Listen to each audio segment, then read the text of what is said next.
The Board of Regents has called a special closed meeting for Friday to receive updates about what the school has done in wake of the actions of the death of Jordan McNair on June 13th. Now, on Wednesday, it was quite a day of developments. This, a day after the top brass at the university spoke about the culpability, clarity, and caring.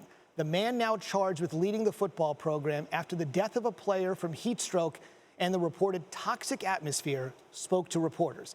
He mentioned the prominently displayed team cooling stations, plus the water, the Gatorade, and the snacks all available on the sideline. He summed up Matt Canada, in his opinion, where he thinks the program stands right now. Our culture right now is great. Our culture right now is awesome. Our kids are excited to practice, excited to play. They're loving each other. At times, are we grieving for Jordan? We are. But our culture right now is really, really good. And our staff is working to continue to make it better. The focus of our players' health and safety is number one, and our players are feeling that and understanding that, and that's our primary focus. This is a challenging situation. We're all in it together. We're going to work through it together, and we needed to consult with each other, talk to each other, lean on each other, be with each other, talk to your families, and whatever they needed from us as a staff, we were there. Those are the words of Matt Canada. Our Paul Finebaum, quite familiar with Matt Canada. He was the offensive coordinator last year at LSU, so from the SEC to the Big Ten, and now some big words on Wednesday. Paul, what do you make of his statement?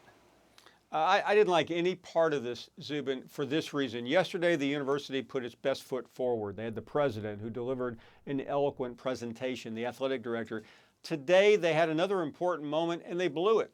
Instead of putting Matt Canada on a football field with a goofy hat and in coaching clothes, put him in a more sterile situation where he could deliver a solemn message.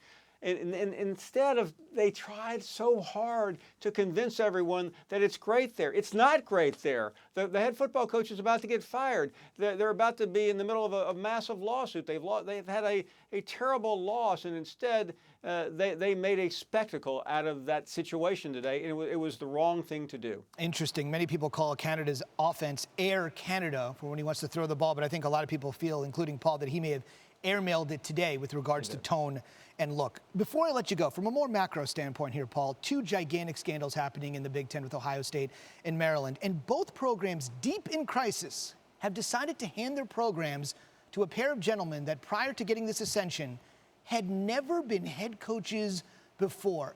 Why do you think that is? Well, I think the situation with Matt Canada was that he was the most likely, and he is a well-thought-of coach.